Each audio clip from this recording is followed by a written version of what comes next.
Un hombre, sumergido en una terrible desesperación, se había subido a la barandilla de un puente de 100 metros de altura y cuando estaba a punto de saltar, un policía sorpresivamente lo agarró por el cuello y lo arrastró hacia atrás.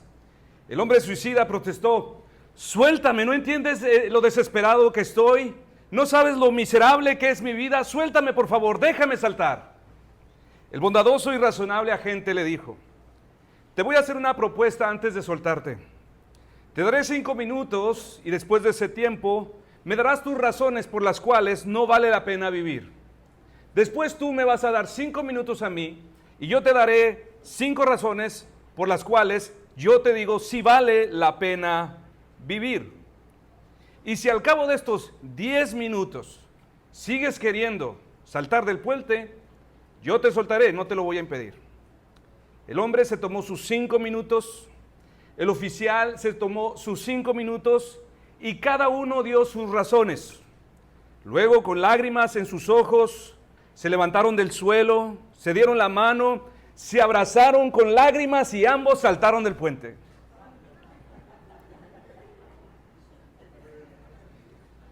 Mis hermanos, en la medida que el Señor nos permita seguir viviendo bajo este mismo sol, descubriremos que toda esta vida está condenada a no ser más que un absurdo de lo absurdo, un simple vapor, como dice Eclesiastés. Dice Pablo en Romanos: porque Dios sujetó toda la creación a vanidad, a ser una vida vaporosa. Y es por esta realidad, mis hermanos, en la que todos nosotros vivimos, que muchas veces el sinsentido de la vida nos tentará a vivir como quienes no tienen realmente esperanza. En la actualidad, el secularismo de nuestra época, astuto y persistente, se aprovecha de estas inevitables dificultades y de los sufrimientos de la vida para sembrarnos dudas en nuestro corazón, en cada uno de nosotros los que somos creyentes. Cuando la enfermedad, el dolor, la pérdida o la persecución golpean al cristiano, la voz secular le ofrece una alternativa aparentemente realista, pero realmente vacía. Dejar nuestras creencias cristianas es su propuesta y cambiarlas por la idea de que la vida no tiene propósito. Hacernos creer que solamente somos un producto al azar, un accidente cósmico flotando en el universo sin un sentido realmente. Y es por esto, mis hermanos, que en los últimos años algunos intelectuales han considerado el suicidio como una respuesta intelectualmente coherente, algo elegante. Pero para el cristiano, mis hermanos, hay razones de gran peso para tener esperanza en medio de la adversidad y de las aflicciones de la vida. Nuestro escritor, después de concluir con un llamamiento rotundo a la perseverancia y a la resistencia en el capítulo 10, ahora, a partir del capítulo 11, se dispone a explotar y exponer el principio de la fe a sus oyentes. Se dispone a señalar que esa fe que sostuvo a los grandes hombres y mujeres que vivieron en el Antiguo Testamento es capaz también de sostenernos ahora a nosotros. Y antes de seguir adelante, mis hermanos, con este gran capítulo de la fe, quisiera agregar que muchos predicadores, muchos libros, incluso también en muchos comentarios, tienen una tendencia a presentar esta sección de Hebreos 11 como una galería de retratos, una lista de biografías rápidas para motivarnos a hacer lo mismo. Ellos dicen: consideren estos grandes ejemplos de fe e imítenlos. Contemplen la fe de Abraham, ahora ustedes salgan y hagan lo mismo. Observen la fe de Moisés y no teman los vituperios de esta vida y hagan lo mismo. Y por supuesto, mis hermanos, ¿quién no querría imitar la vida de estos hombres, de estas mujeres que aparecen en Hebreos 6, 11?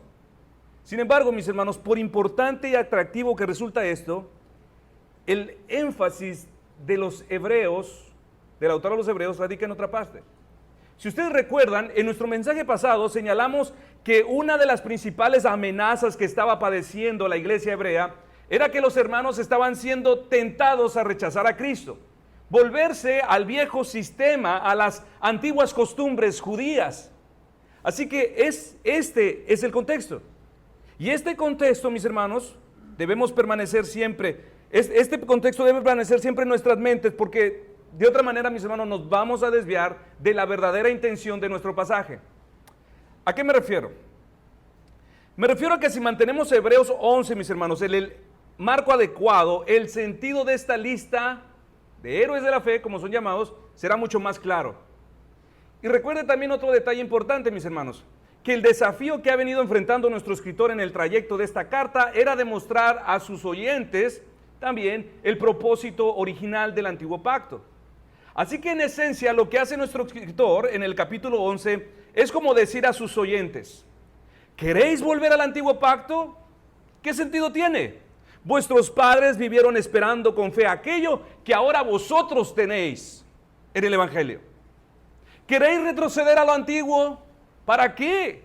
Nuestros padres anhelaron con todo su corazón, los saludaron de lejos, que ellos quisieron poseer todo lo que ahora ustedes tienen. Ese es un contexto. Charles Spurgeon, mis hermanos, reflexionando en el capítulo 11 de Hebreos, dijo: hoy muchos usan Hebreos 11 para justificar una fe triunfalista que exige resultados visibles, que exige bendiciones inmediatas, victorias constantes. Citan a Noé, a Abraham y a Moisés como modelos de fe para conquistar la tierra prometida de sus sueños personales. Pero olvidan lo que el propio texto revela en los versículos finales. Hombres de fe que murieron sin ver el cumplimiento de la promesa. Hombres de fe que anduvieron errantes, que fueron perseguidos, torturados y que vivieron sin techo. Los más grandes hombres de fe que cita Hebreos fueron aquellos que murieron creyendo, incluso sin haber recibido nada en esta tierra. Y continúa diciendo Spurgeon: Abel ofreció sacrificio sin tener instrucciones claras de lo que debía hacer. Enoc anduvo con Dios sin ver a nadie más andando junto con él. Noé construyó un arca sin haber visto jamás la lluvia. Abraham salió de su tierra sin saber a dónde iba. Todos ellos oyeron una orden, pero no vieron el plan completo.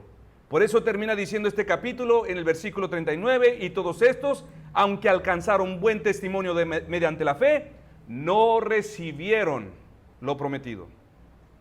Vayamos todos juntos, mis hermanos, a nuestras Biblias, al capítulo 11 de Hebreos. Y vamos a leer los primeros 3 versículos. Hebreos capítulo 3, versículos 1 al 3. Dice la palabra de Dios: es pues la certeza de lo que se espera, la convicción de lo que no se ve. Porque por ella alcanzaron buen testimonio los antiguos. Por la fe entendemos haber sido constituido el universo por la palabra de Dios, de modo que lo que se ve fue hecho de lo que no se veía. En el versículo 1, mis hermanos, nuestro escritor comienza respondiendo una pregunta implícita: ¿qué es la fe? Y él la define con estas palabras: es pues la fe, la certeza de lo que se espera, la convicción de lo que no se ve.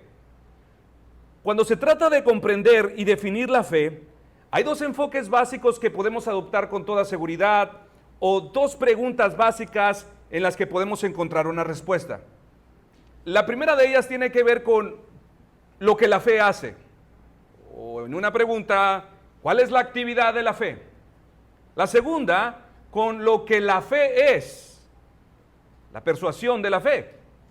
Si nos preguntamos qué es lo que hace la fe, la respuesta sería que la fe nos hace reales las cosas que de otro modo permanecerían invisibles a nuestra experiencia. La fe presenta a nuestros corazones cosas que no podríamos ver con nuestros propios ojos. Juan Calvino, hablando de la fe, dijo: el Espíritu de Dios nos muestra cosas ocultas, cuyo conocimiento no puede alcanzar nuestros sentidos. Se nos habla de la resurrección de los bienaventurados, pero mientras tanto estamos involucrados en la corrupción. Se nos declara justos y el pecado aún habita en nosotros. Se nos dice que somos benditos, pero mientras tanto estamos abrumados por miserias indescriptibles. Se nos promete una abundancia de cosas buenas, pero a menudo tenemos hambre y sed. Dios proclama que vendrá a nosotros inmediatamente, pero parece estar sordo a nuestros gritos cuando realmente le necesitamos. ¿Qué nos pasaría si nosotros no confiáramos en nuestra esperanza? Y si nuestras mentes no emergieran por encima del mundo en medio de la oscuridad a través de la brillante palabra de Dios y por su Espíritu. ¿Qué pasaría, mis hermanos, si nuestra fe no nos convenciera de estas cosas?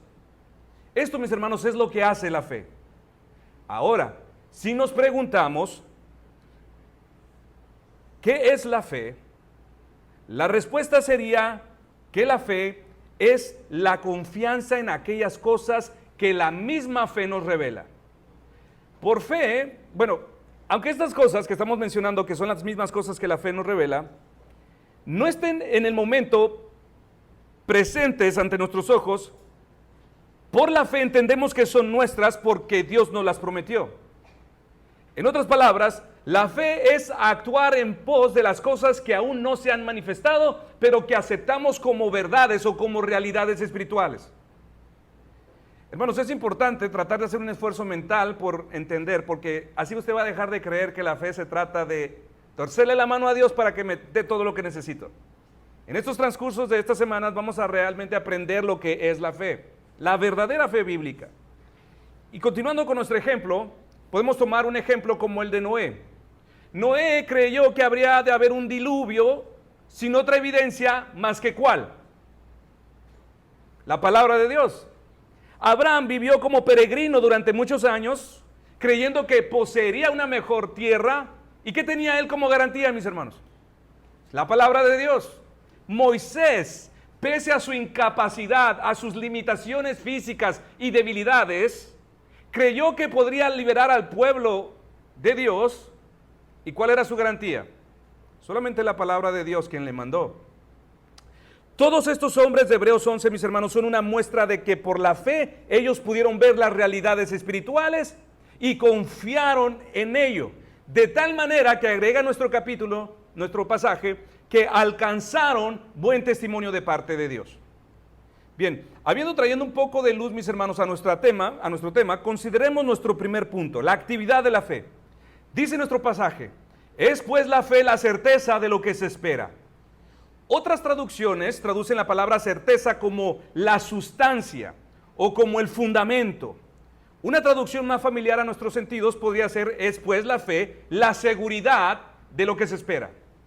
Esta palabra que nuestro escritor usa para certeza, en su original es hipostasis, la cual contiene una connotación relacionada con el concepto de propiedad, pero más específicamente con una propiedad que ha sido traspasada por un propietario. En ese sentido, este pasaje bien podría haber sido traducido sin margen de error de la siguiente manera. Escuche bien, la fe es el título de propiedad de las cosas que se esperan. En los anales de la arqueología, mis hermanos, unos arqueólogos en el año de 1897 encontraron un papiro antiguo, el cual hoy se le conoce como la petición de Dionisia.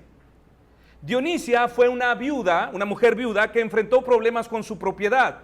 Y esto debido a unas personas conflictivas que se querían aprovechar de su condición para despojarle de su predio. Así que en este texto encontrado, ella presenta una queja formal al prefecto de Egipto para defenderse. Aquí ella incluye una copia y varios documentos que probaban que la propiedad le pertenecía.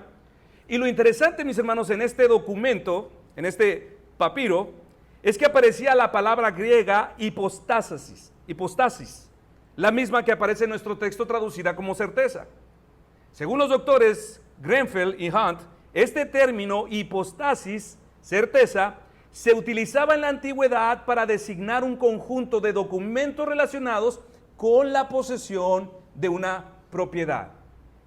¿Podemos saber ahora, mis hermanos, un sentido más profundo de esta palabra? La fe es el título de propiedad de las cosas que se esperan. Supongamos, mis hermanos, que usted va a una agencia inmobiliaria y compra un terreno en Monterrey. No, nuestro hermano Andrés va y compra un terreno en Monterrey, va a ser vecino de nuestra hermana Hetzel, de nuestra hermana Juventina. No tiene tiempo para ir a verlo, ¿sí? No tiene tiempo para ir a verlo. Pero si lo ha comprado, la inmobiliaria le entregará los títulos de propiedad de ese terreno. Y aunque por el momento jamás haya visto esa propiedad, ese documento, ¿qué es? Es la certeza, es el título de propiedad que certifica que ese terreno es suyo. Pueden venir invasores, alguien podría intentar posesionarse de esa propiedad, pero ese título de propiedad, mis hermanos, ¿qué es lo que certifica? Certifica que esos terrenos son suyos y que nada ni nadie se los puede quitar. Ahora, si miramos nuevamente nuestro texto, veremos, mis hermanos, que eso es precisamente lo que hace la fe. La fe es el título de propiedad que reclama lo que nos pertenece, aunque en este momento no podamos verlo con nuestros ojos, aunque en este momento no podamos tocarlo con nuestras manos. La fe nos asegura que aquello que Dios ha prometido, que aquello que Dios ha puesto delante de nosotros es nuestro. En otras palabras, la fe es el documento espiritual que confirma que lo que Dios nos prometió ya no está en trámite como en el pasado, sino que ahora está asegurado, sellado y firmado a nuestros nombres. Esa es la realidad de la fe que ahora profesamos, mis hermanos. Así que seguramente, mis hermanos, los hermanos de esta iglesia, a quienes se dirige nuestro escritor, al escuchar estas palabras, se sorprendieron, se asombraron de lo que estaban escuchando, porque ellos estaban entendiendo perfectamente este término. La fe es el título de propiedad que garantiza que lo que esperamos es totalmente nuestro. Y mis hermanos, esto es lo que nuestra fe debería causar también en nosotros. Porque si nosotros, de alguna manera, estamos siendo tentados al igual que ellos, ya sea por diversas aflicciones, o estamos siendo probados hasta los límites de nuestra fuerza, con estas palabras nuestro escritor se propone impulsarnos hacia la herencia que tenemos asegurada en Cristo. Dice 1 de Pedro 1, versículos 3 al 9. Bendito el Dios y Padre de nuestro Señor Jesucristo, que según su grande misericordia nos hizo renacer para una esperanza viva por la resurrección de Jesucristo de los muertos, para una herencia incorruptible, incontaminada e inmarcesible, reservada en los cielos para vosotros, que sois guardados por el poder de Dios mediante la fe, para alcanzar la salvación que está preparada para ser manifestada en el tiempo postrero, en lo cual vosotros os alegráis, aunque por un poco de tiempo, si es necesario, tengas que ser afligidos en diversas pruebas, para que sometida a prueba vuestra fe, mucho más preciosa que el oro, el cual, aunque perecedero, se prueba con fuego, sea hallada en alabanza, gloria y honra cuando sea manifestado Jesucristo, a quien amáis sin haberle visto, en quien creyendo, aunque ahora no le veáis, os alegráis con gozo inefable y glorioso, obteniendo el fin de vuestra fe, que es la salvación de vuestras almas. Así que, mis hermanos, nosotros que hoy somos tentados y probados, debemos tomar muy en serio lo que están escuchando, pues será solamente de la fe, mis hermanos, donde tú tomarás tu vitalidad espiritual. Es de la fe de donde tú solamente podrás tomar fuerza para seguir adelante. Si poseemos esta clase de fe, entonces nuestra forma de enfrentar las dificultades de la vida, mis hermanos, será completamente distinta a todos aquellos que no tienen esperanza. Sin esperanza el corazón se hunde en la desesperación. Sin esperanza el corazón se hunde en la amargura, se vuelve un cínico, y algunos incluso llegan a pensar que la vida realmente no vale la pena y atentarán contra ella. Pero el verdadero creyente, mis hermanos, aquel cuya fe está firmemente arraigada en Cristo, no se rinde, sino que por la fe sigue adelante. Aunque tropiece y llore, sigue adelante. Aunque caiga, se levanta una y otra vez, y así seguirá hasta aquel día en que su fe al fin se convierta en vista. Y así seguirá hasta aquel día en que al fin posea todo lo que se le prometió. Hasta aquel día, en aquel día en que tome todo lo que esperaba. Y no quiero ser abstracto, mis hermanos, en las cosas que esperamos, porque cada quien se puede inventar su propio fin. ¿Cuáles son las cosas que como cristianos nosotros esperamos por medio de la fe? En primer lugar, esperamos el regreso de Cristo. Dice Tito 2:13, aguardando la esperanza bienaventurada y la manifestación gloriosa de nuestro gran Dios y Salvador Jesucristo. En segundo lugar, esperamos la resurrección de los muertos. Dice 1 de Pedro 1:3, bendito el Dios y Padre nuestro Señor Jesucristo, que según su grande misericordia nos hizo renacer para una esperanza viva por la resurrección de Jesucristo de los muertos. En tercer lugar, esperamos la glorificación de nuestros cuerpos. 1 de Juan capítulo 3 versos 2 y 3. Amados, ahora somos hijos de Dios y aún no se ha manifestado lo que hemos de ser. Pero sabemos que cuando Él se manifieste, seremos semejantes a Él, porque le veremos tal como Él es. Y todo aquel que tiene esta esperanza en Él, se purifica a sí mismo, así como Él es puro. En cuarto lugar, esperamos, por medio de la fe, reinar también con Él. Dice Apocalipsis 22:5, no habrá allí más noche, y no tiene más necesidad de luz de lámpara, ni de luz del sol, porque Dios el Señor los iluminará y reinarán por los siglos de los siglos. Y 2 de Timoteo 2:12, si sufrimos, también reinaremos con Él. Así que hermanos, si nosotros poseemos esta misma fe producirá en nuestro corazón una certeza tan profunda que las promesas futuras de Dios se tornarán tan reales y tan palpables a nosotros como si realmente las tuviéramos frente a nosotros. El regreso de Cristo, nuestra fe, lo haría aparentemente verse como si mañana fuese ese día. Viviríamos a la luz de esta expectativa.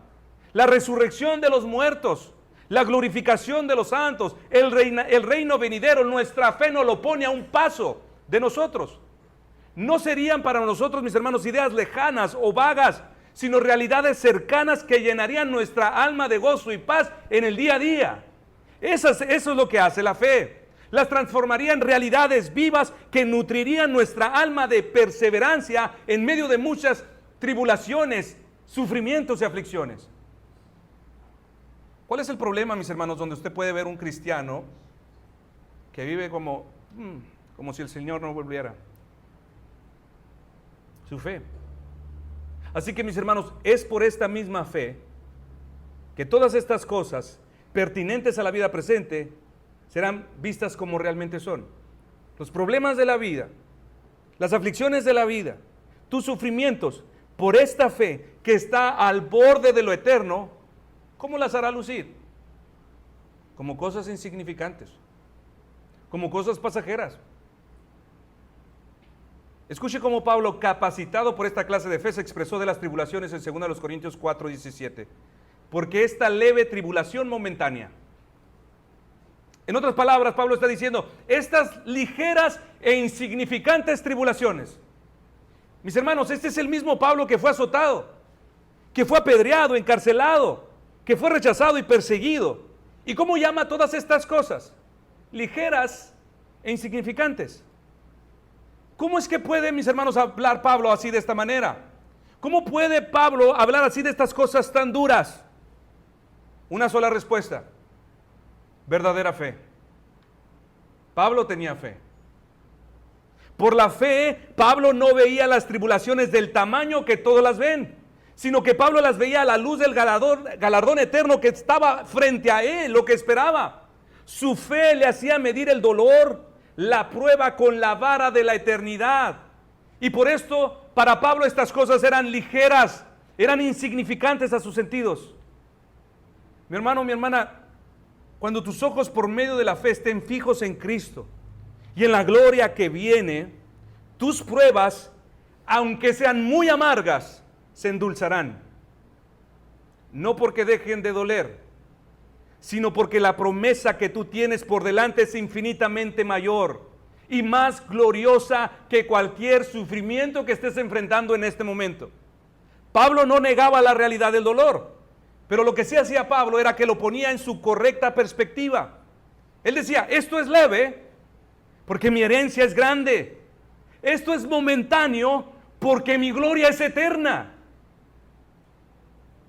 Volvamos nuevamente a nuestro texto. Es pues la fe la certeza de lo que se espera, y ahora nuestro escritor añade que la fe es también la convicción de lo que no se ve. Así que por un lado, mis hermanos, la fe es la seguridad, la garantía, el título de propiedad que certifica que nosotros poseemos las cosas que en el momento no podemos ver. Pero por otro lado, la fe es la evidencia que nos convence, que nos persuade de lo que es nuestro. Esto nos lleva a nuestro segundo punto, la persuasión de la fe. Esta es la idea, mis hermanos, que se enfatiza en la segunda mitad de nuestro texto. La fe es la convicción de lo que no se ve. La palabra griega aquí, traducida como convicción, es elenchos. Y esta palabra literalmente significa prueba, evidencia o testimonio de lo que no se ve. Estas cosas que Dios prometió no se ven, pero por la fe las podemos palpar. Pero la segunda parte de nuestro verso dice que no solo eso, sino que en nuestra experiencia estamos convencidos, persuadidos de que son nuestras y de que nadie las arrebatará de nuestra mano. Así que en este sentido, la fe bíblica, mis hermanos, no es un sentimiento, no es un pensamiento optimista, no es un sentimiento positivo, es una certeza, es una convicción. Hay algunos de ustedes que se mantendrán confiando en Dios si todo sale bien. Si todo sale bien. Se mantendrán confiando en Dios si la puerta se abre. Si el diagnóstico médico cambia. Si el salario se duplica. Si el matrimonio se restaura. Pero cuando nada de esto suceda, mis hermanos, esa fe se desvanecerá. ¿Por qué? Porque no era fe. Esto era simplemente una expectativa condicionada. Esto era todo. O algo más parecido a un bonito sentimiento que se esfuma, que se mueve. Pero la fe, mis hermanos, de la que nos habla esta segunda mitad de nuestro pasaje, la fe bíblica, no es un simple deseo ni un optimismo ciego. Es una garantía firme, una evidencia segura que nos convence de tal manera que aunque no podamos ver con nuestros ojos ni tocar con nuestras manos, estamos persuadidos de que lo que Dios dijo es verdad y de que es nuestro. Estamos completamente persuadidos de su realidad. El cristiano diría, esta es mi experiencia. Esta es mi experiencia. Por ejemplo, imagine un joven cuyo padre trabaja en Francia, en el extranjero, y un día el hijo recibe una carta de su padre donde le dice, hijo, ya he comprado tu pasaje y pronto vendré por ti para llevarte a vivir conmigo. ¿Qué crees? Todo está preparado, incluso tu nuevo cuarto ya está listo en la nueva casa. El hijo, mis hermanos, no ve el pasaje, no ha visto su nuevo cuarto, e incluso aún no ha visto a su padre, solo tiene la carta. Y eso ha sido suficiente para que el hijo se llene de emoción en su corazón. Y tan convencido está que él ya puede ir diciendo a sus amigos, ¿saben qué? Me despido porque yo me voy de esta ciudad, me voy a vivir con mi papá. Y mi papá también me dijo que ya tiene un cuarto, una recámara lista para mí. Ese jovencito está persuadido de lo que le acaba de decir su padre. Esa carta, mis hermanos, es su elenchos, su convicción, la evidencia, su persuasión escrita, lo que le confirma que la promesa de su padre es real y que pronto se cumplirá, aun cuando en el momento él no ha visto nada.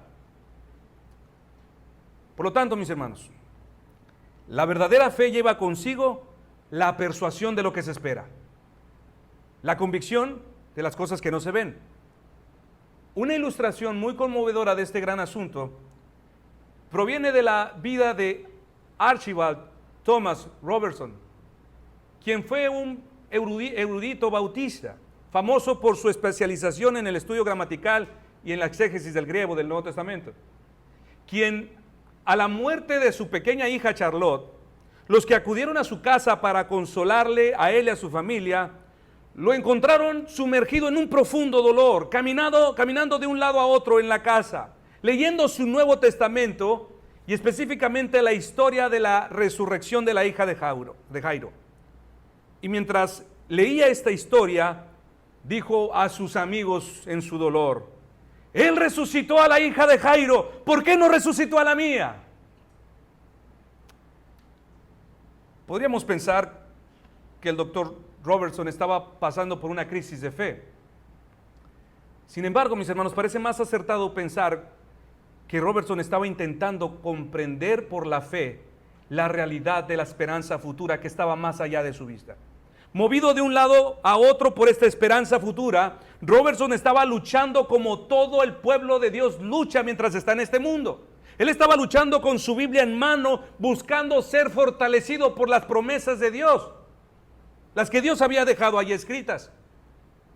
Nuestra fe es entonces, mis hermanos, como ese ojo espiritual que Dios ha colocado en nuestra alma. Con él nuestra vista puede penetrar más allá del velo para ver el mundo espiritual que nos rodea. ¿Y qué es lo que vemos, mis hermanos, por medio de este ojo de la fe? Esto es lo que habla la Escritura. Vemos un mundo espiritual.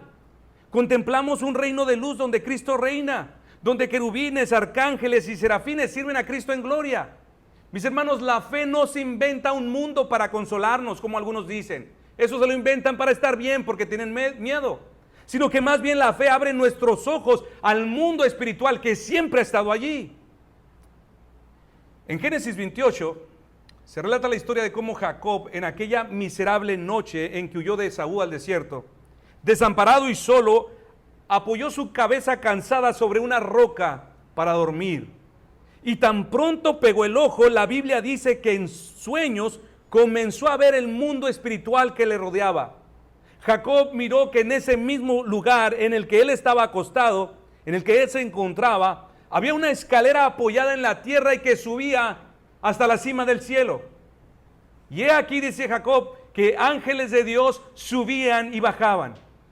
En un instante, Jacob pudo ver lo que había estado a su alrededor en todo tiempo: el comercio angelical entre el cielo y la tierra en su favor. El relato dice: entonces Jacob se despertó de su sueño y dijo: ciertamente el Señor está en ese lugar y yo no lo sabía. Y tuvo miedo y dijo: cuán temible es este lugar. No es otra cosa que la casa de Dios y esta es la puerta del cielo. Jacob, por medio de esta visión, vio el orden espiritual que le rodeaba. Y eso, mis hermanos, es lo que también nosotros tenemos por la fe. Tenemos una ventana abierta que nos revela el orden espiritual que está activo a nuestro alrededor. Por eso, todo aquel que tiene verdadera fe no puede vivir de manera descuidada. El verdadero creyente que posee esta clase de fe sabe que cada paso que da, cada palabra que pronuncia, cada minuto que respira, lo vive delante de Dios, del Dios vivo, del Dios que no se ve. Él no es ignorante a ello, más bien él está persuadido de ello. Cuando Jacob vio este mundo alrededor suyo, dice la Biblia que se llenó de temor. Y mis hermanos, esto es precisamente lo que nuestra fe debe producir en todos nosotros: un temor reverente, una vida de obediencia constante. Así es como luce una vida de verdadera fe, mis hermanos. Una vida que se vive en cada momento delante de Dios. Cada aspecto de la vida se vive delante de Dios. Cada pensamiento se vive delante de Dios. El hombre o la mujer de fe saben que ellos viven delante de Dios. Les pregunto, mis hermanos, ¿es así como tú vives? ¿Es así como tú estás viviendo tu día a día, tu fe? Porque tu fe te recuerda que el cielo no está lejos. ¿Es así como tú vives? Porque tu fe te recuerda que hay una nube de testigos contemplando, millares de millares, ángeles ministrando alrededor tuyo. ¿Es así como tú vives? Porque tu fe te recuerda que vives cada aspecto delante de Dios, cada aspecto de tu vida. Hay quienes dirían: si yo pudiera verlo, cambiaría, temería, sería más obediente. Seguro que sí.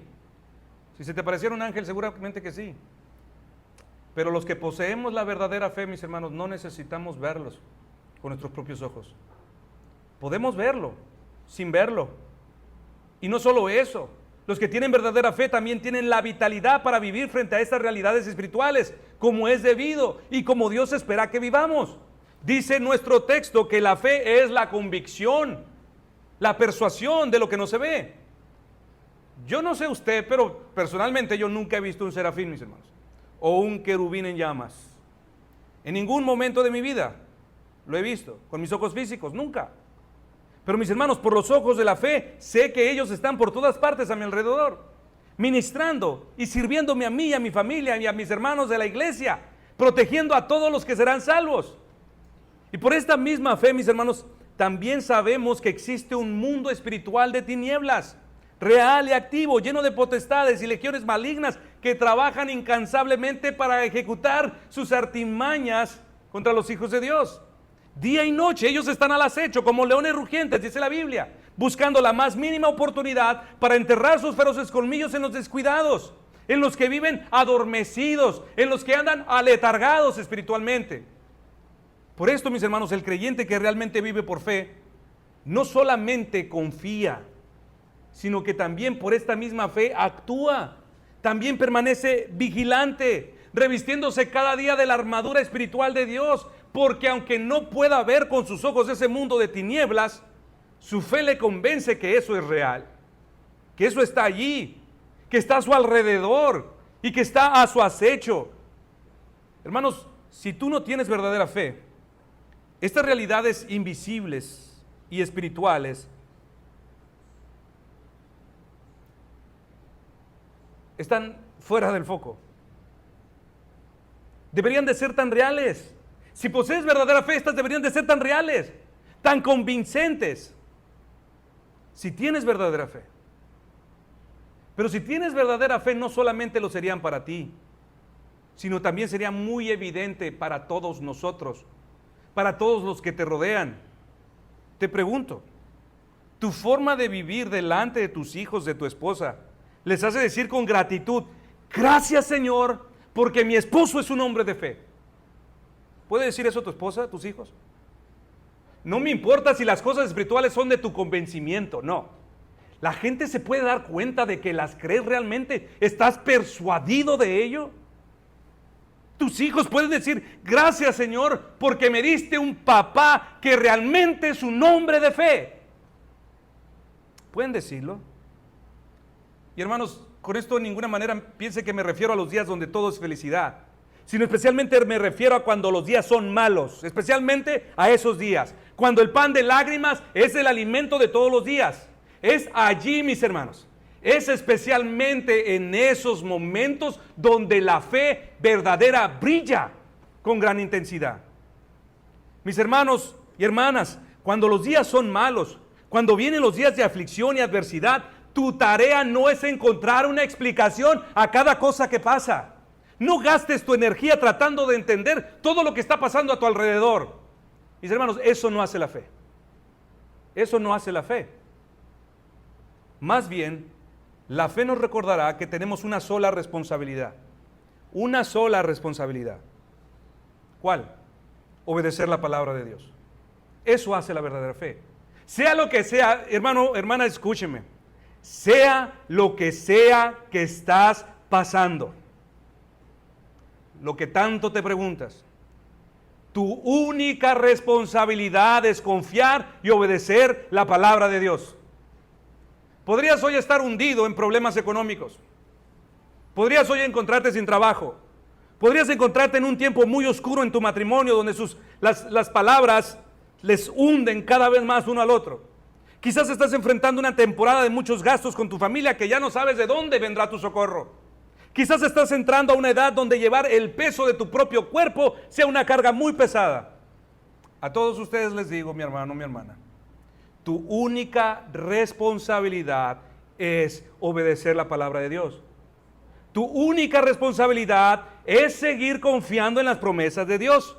Por eso, aunque hoy no puedas ver el final de tu camino, aunque hoy no tengas ni idea de lo que debas de hacer, yo te digo, sigue confiando y obedeciendo, porque como hemos aprendido, el tiempo de Dios, dice Eclesiastés, es perfecto. Él hace hermosas todas las cosas a tu tiempo. Y lo invisible, hermano, hermana, en su momento se hará visible. Y su cuidado será tan evidente en tu vida que sabrás que nunca estuviste solo, que siempre el Señor estuvo pastoreando tu vida. La fe debe convencerte de esto. Y esto nos lleva a considerar nuestro tercer punto, la recompensa de la fe. Volvamos nuestra vista a nuestro texto. Es pues la fe la certeza de lo que se espera, la convicción de lo que no se ve. Versículo 2, porque por ella alcanzaron buen testimonio los antiguos. Todos los antiguos, o mejor conocidos como los patriarcas de Israel, alcanzaron buen testimonio. Esta palabra en griego, mis hermanos, es martireo, de donde nosotros tomamos la palabra mártir. Y esta palabra, mis hermanos, no significa otra cosa más que alabanza de parte de Dios. Así que bien podría haber sido traducido nuestro texto, así que por ella, por la fe, los antiguos alcanzaron la alabanza de Dios. Para muestra de lo que estamos diciendo, mis hermanos, tomemos un ejemplo. Pensemos en Sadrach, Mesach y Abednego. Estos hombres, al encontrarse en esta adversa y peligrosa situación, no tenían como apoyo ninguna otra cosa más que solamente la palabra de Dios. No tenían ninguna prueba visible de que ellos podrían ser librados del horno de fuego, pero sabían que al final, sea como sea, ellos terminarían siendo liberados, rescatados. Y tan seguros estaban ellos de ello, que motivados por esta certeza, respondieron con convicción a Nabucodonosor. En Daniel 3, ellos dicen: no es necesario que te respondamos sobre este asunto, no es necesario entrar en discusiones, oh rey. He aquí que nuestro Dios, a quien servimos, puede librarnos del horno de fuego ardiendo. De tu mano, oh rey, nos librará. Mire cómo opera la fe. Y si no, sepas, oh rey, que no serviremos a tus dioses, ni tampoco adoraremos la estatua que has levantado. No hay evidencia alguna, mis hermanos, de que alguno de ellos hubiera visto al mundo invisible actuando a su alrededor en ese momento. Pero ellos lo vieron por fe y estaban seguros de ellos. Así que misericordiosamente Dios abrió sus ojos para que lo vieran. Y no solamente a ellos, sino que también el rey Nabucodonosor. ¿Recuerda usted las palabras de este hombre? Entonces el rey Nabucodonosor se espantó y se levantó apresuradamente y dijo a los de su consejo: ¿no echaron a 3 varones atados dentro del fuego? Ellos respondieron al rey: es verdad, oh rey. Y él dijo: he aquí yo veo 4 varones sueltos que se pasean en medio del fuego sin sufrir ningún daño. Y el aspecto del cuarto es semejante a hijo de los dioses.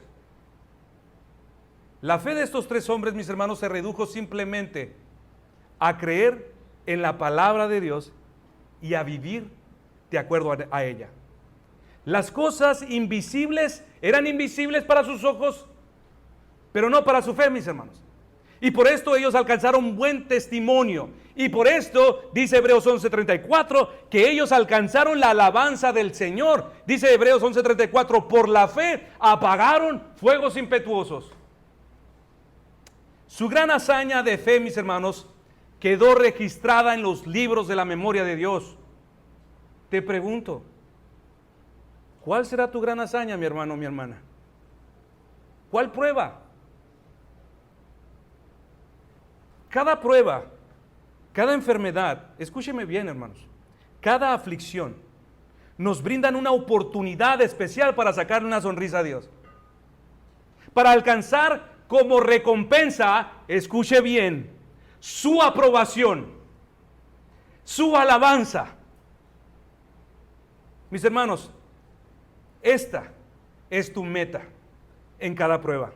Esta es nuestra meta en cada adversidad. Esta es nuestra meta en cada pérdida, alcanzar el elogio de Dios. Por tal motivo, mis hermanos, mi hermana, tú debes de vivir de tal modo que tu único objetivo en esta vida sea el solo ganar el elogio de Dios, la aprobación de Dios. Esto se resume, esto se simplifica, esto es todo lo que tú tienes que hacer, ganar la alabanza de Dios. Nuestro texto dice: porque por ella alcanzaron buen testimonio los antiguos. Nuestro texto no dice: por la fe alcanzaron la fama.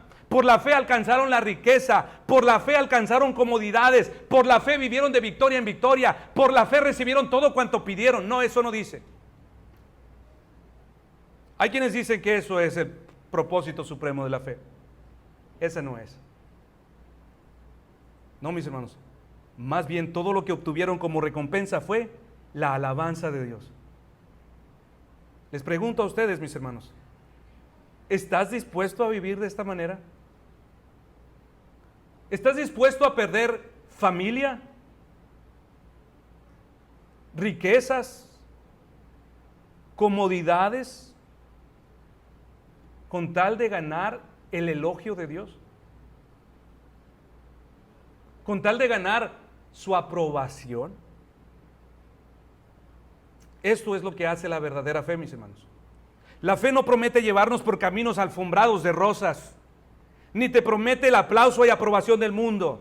Tampoco te promete una vida fácil, pero lo que sí te promete es algo infinitamente más valioso: alcanzar buen testimonio delante de Dios. El cielo está viendo, mis hermanos.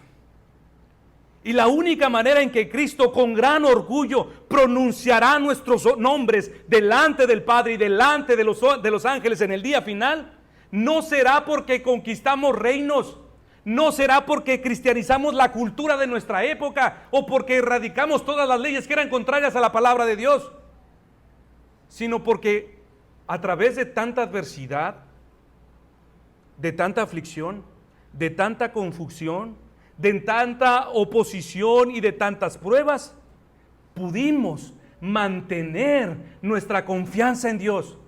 Mis hermanos, esta será nuestra más grande victoria: que Dios, frente a los millares de santos ángeles, no se avergüence de llamarse a sí mismo nuestro Dios.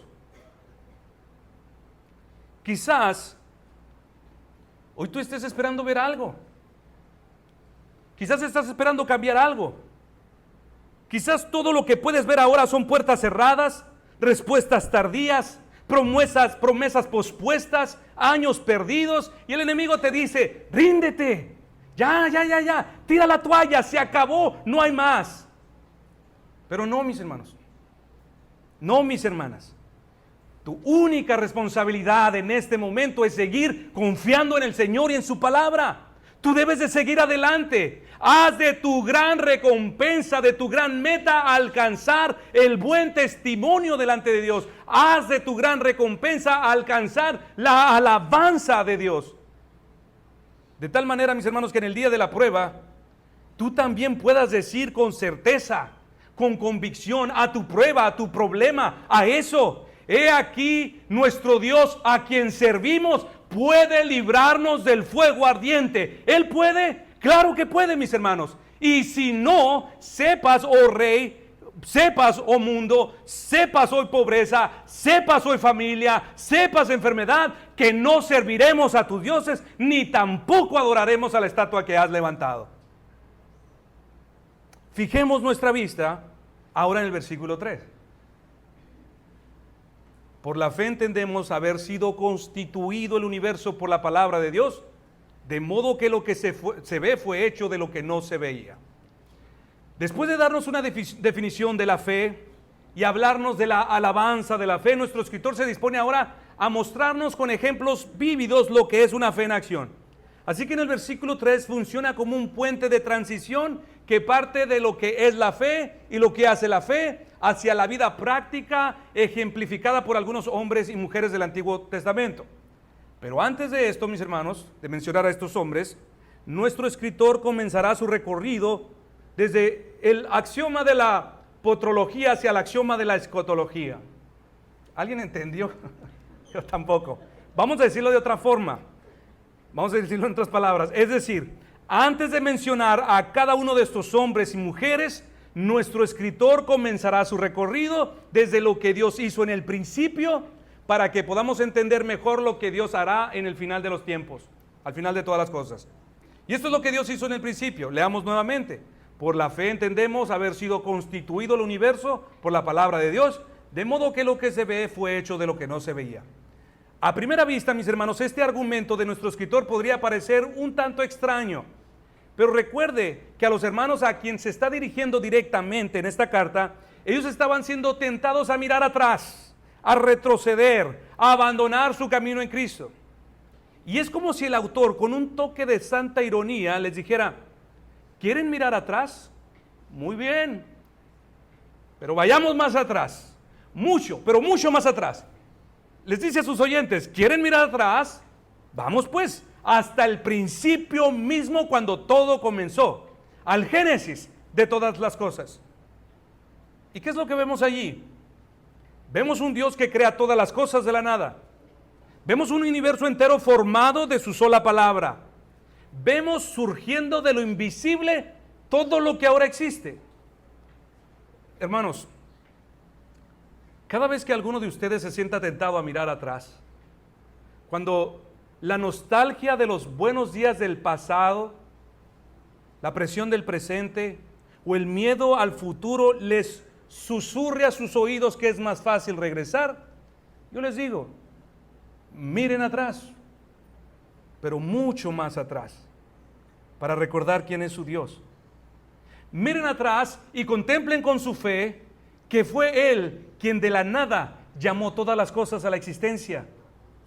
Miren atrás hasta ver que en un universo vacío, sin forma, sin vida, sin sonido, fue su palabra la que poderosamente irrumpió en el silencio y le dio forma a todas estas cosas. Él dijo: sea la luz, y fue la luz. Sí, ¿quieren mirar atrás? Miren atrás, pero mucho más atrás. Y recuerden que donde no había nada, Dios trajo a la existencia valles, estrellas, ríos, montañas y hermosas flores. Miren atrás, pero solo, mis hermanos, mis hermanas, para renovar su fe. Solo para recordar que si Él pudo hacer todo de la nada, también puede hacer algo en tu nada. Allí donde no hay esperanza, allí donde no hay respuesta, Él, donde no hay nada, trae algo a la existencia.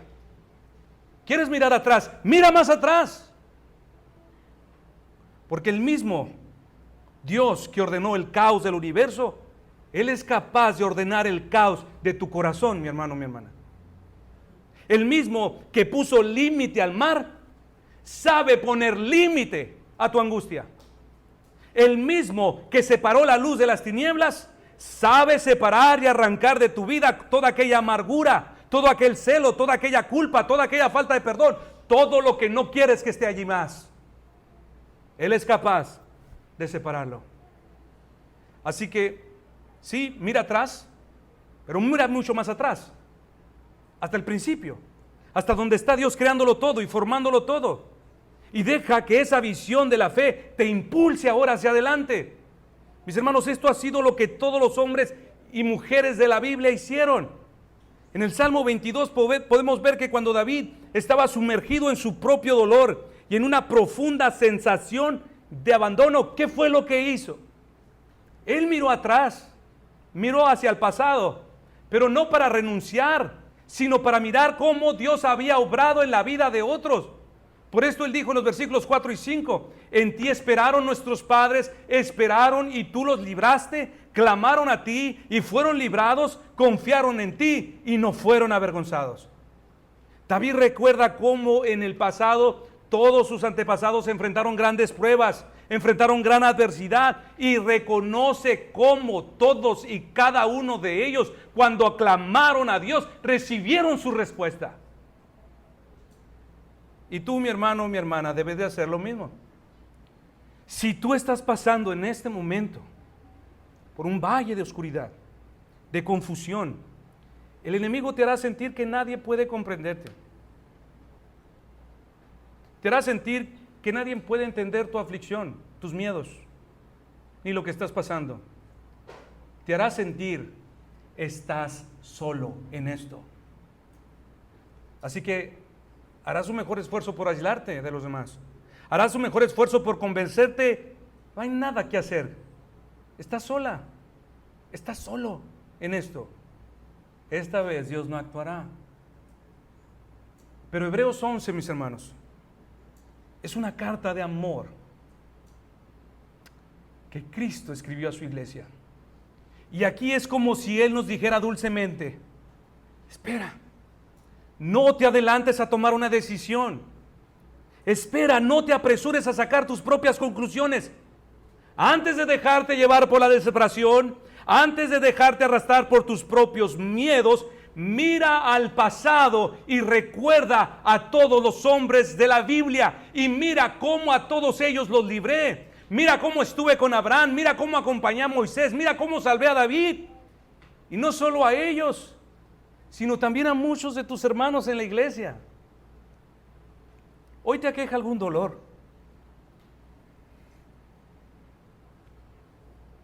alguna aflicción, alguna enfermedad. Él dice: yo sigo siendo el médico divino.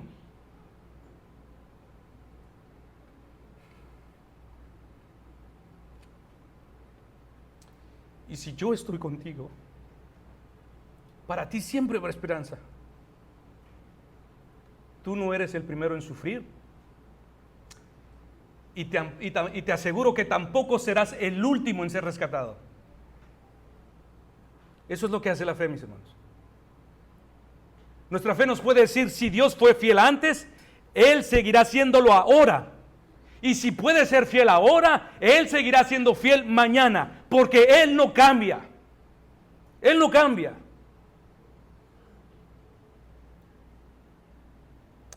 Es pues la certeza de lo que se espera, la convicción de lo que no se ve, porque por ella alcanzaron buen testimonio los antiguos.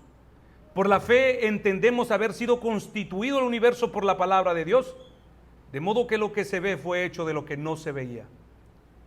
Con la ayuda del Señor, mis hermanos, y si así nos lo permite, en las próximas semanas nos adentraremos paso a paso en la historia de estos hombres y mujeres de fe, que en medio de muchas luchas, en medio de muchas pérdidas, alcanzaron buen testimonio delante de Dios, no por su fuerza ni por su perfección, sino porque se aferraron con todo su corazón a la palabra del Señor.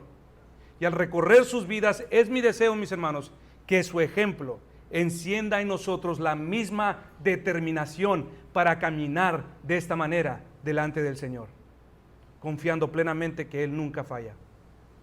A Dios sea la gloria, mis hermanos. Vamos a orar.